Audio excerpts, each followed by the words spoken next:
हार हो जाती है जब मान लिया जाता है, जीत तब होती है जब ठान लिया जाता है। जय हिंद साथियों, नमस्कार। मैं आपका साथी जितेंद्र पटेल, देसी भैया, प्रदेश महासचिव जीआरएस महासंघ मध्य प्रदेश। और आप सभी एक ऐसे नेतृत्व के साथ खड़े हैं, आप सभी एक ऐसे नेतृत्व के साथ काम कर रहे हैं जो अपने इरादों और अपनी सोच से बुलंद है और जिन्हें हम सभी चट्टान सिंह के नाम से भी जानते हैं। जी हाँ, तो आज आप सभी ने हमारे प्रदेश अध्यक्ष श्री रितेश तिवारी जी के नेतृत्व में पूरे प्रदेश भर के जिलों में आज हमारे दिवंगत साथी बड़वानी जिले के श्री प्रवीण सोलंकी जी की अनुकंपा नियुक्ति और उन्हें आर्थिक सहयोग हेतु ज्ञापन सौंपा अपने अपने जिला का मुख्यालयों में। साथ ही अपनी जो महापंचायत की घोषणाओं की जो मांग पूरी नहीं हुई थी उनको लेकर भी ज्ञापन सौंपा और अपने भविष्य को सुरक्षित करने के लिए प्रदेश के लगभग 35 से 40 जिलों में आज ज्ञापन का कार्यक्रम रखा गया। मैं जितेंद्र देसी दिल की गहराइयों से मध्य प्रदेश के 23,000 ग्राम रोजगार सहायकों की तरफ से आप सभी पदाधिकारियों, सभी आम जीआरएस, हमारी माताएं बहनें, सभी का दिल की गहराइयों से धन्यवाद और साधुवाद करता हूं। बस आप एक मुट्ठी में रहिएगा, एक मुट्ठी की तरह एकजुट रहिएगा। आपका जो हक है, हमारा जो हक है, उसे हम लेकर रहेंगे। और हमारे प्रदेश अध्यक्ष श्री रितेश तिवारी जी ने पूरी कार्य योजना बना ली है। हम हर फ्रंट पे लड़ेंगे, हम जमीन पे भी लड़ेंगे, हम न्यायालय की शरण में जाके भी लड़ेंगे, जहां जितने भी उपक्रम हो सकते हैं लड़ेंगे। कुछ जिलों में जहां भी अभी कुछ जिलों में ज्ञापन का कार्यक्रम नहीं हुआ है तो कहीं कहीं कुछ परिस्थितियां, विषम परिस्थितियां हैं। जैसे हमारे डिंडोरी जिले में एक स्थिति अभी निर्मित हुई कि वहां हमारा कल शाम को एक ग्राम रोजगार सहायक साथ ही काल के गाल में समा गया और दुर्घटनाग्रस्त हो गया था, तो इसके चलते वहां पर ज्ञापन नहीं हुआ। ऐसे और भी कुछ जो हमारे 10-15 जिले और बचे हैं, उन जिलों में भी 27 तारीख तक ज्ञापन का कार्यक्रम पूरा करें। एक बात मैं कहना चाहूँगा मेरे साथियों, हाथ जोड़ के मैं निवेदन करना चाहूँगा, आप किसी पदाधिकारी का मुंह मत देखिए। अगर कोई पदाधिकारी आगे आके काम नहीं कर रहा है तो आप चुपचाप 4 लोग जाइए और जिला मुख्यालय में जिला सीओ मैम को या सर को और हमारे जिला कलेक्टर कार्यालय को एक आवक जावक में आप एक कॉपी दे आएँ और उसमें एक पावती लेके उसको ग्रुप में शेयर कर दें।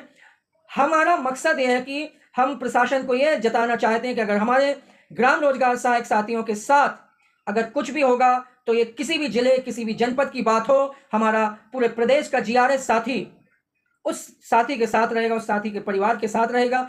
ये आज का ज्ञापन कार्यक्रम सिर्फ प्रवीण सोलंकी जी के लिए नहीं था, इसके साथ साथ उन तमाम हमारे ग्राम रोजगार सहायक साथियों के लिए था जिन्होंने अपनी नौकरी के दौरान अपने जीवन का महत्वपूर्ण समय शासन प्रशासन की योजनाओं को क्रियान्वित करने में दिया और गांव के लोगों के भविष्य को बनाने के लिए दिया। और किन्हीं कारणों से वो काल के गाल में समा गए और अपने परिवार को, अपने बच्चों को रोकता बिलकता छोड़ के चले गए और शासन प्रशासन की तरफ से उन्हें कोई भी रियायत, कोई भी सुविधा नहीं दी गई है। तो प्रवीण सोलंकी जी जो हमारे साथी जिन्होंने अभी हाल ही में ग्राम पंचायत कार्यालय में फांसी लगा ली थी, वो तो मात्र एक हमारा जरिया बन रहे हैं, लेकिन उनको अगर हम अनुकंपा नियुक्ति दिला पाए तो ये हमारी बहुत बड़ी जीत होगी। और उनकी अनुकंपा नियुक्ति के साथ ही हमारे जो अन्य जीआरएस साथी हमारे बीच से चले गए हैं उनके परिवारों के लिए भी अनुकंपा नियुक्ति की राह खुलेगी। तो मेरा हाथ जोड़ के निवेदन है कि कृपया जिन जिलों में अभी ज्ञापन नहीं हुआ है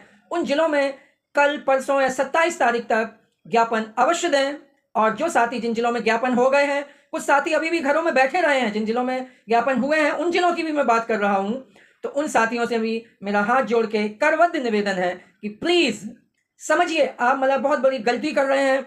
आपको लग रहा कि आप नहीं गए तो क्या फर्क पड़ा, ज्ञापन तो चला गया, लेकिन नहीं, मैं कहना चाहूंगा अगर आपके कदम उस ज्ञापन वाली भूमि में पड़ते तो हमारी जो संगठन की ताकत है, जो हमारी मांगों की तीव्रता है, उसमें वृद्धि होती।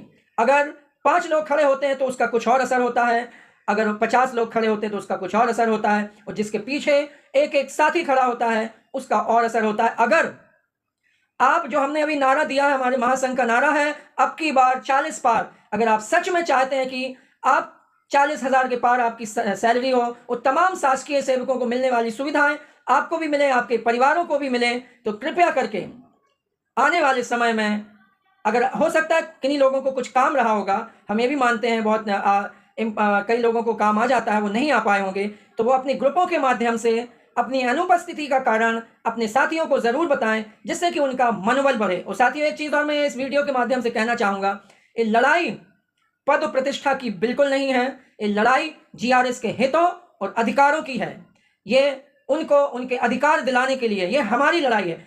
और ये सिर्फ जीआरएस एक व्यक्ति की लड़ाई नहीं है, ये जीआरएस के परिवार की लड़ाई है। हम ये सिर्फ मैं अपने लिए नहीं लड़ रहा हूँ, मैं अपने परिवार के लिए लड़ रहा हूँ। मेरे भी बच्चे हैं, बीवी हैं, अगर कुछ हो जाए तो उनको मेरे बाद उनका क्या हो। और इस 18,000 की सैलरी में भी क्या कुछ हम कर सकते हैं, कितनी अच्छी स्कूल में हम पढ़ा सकते हैं, ज़रा सोचिएगा। और अगर जिस दिन हम एकत्रित होकर, संगठित होकर शासन प्रशासन से एक मुट्ठी की तरह होकर लड़ेंगे तो हमारी मांगें जल्दी पूरी होंगी और हमारा परिवार, हमारा भविष्य सुरक्षित होगा।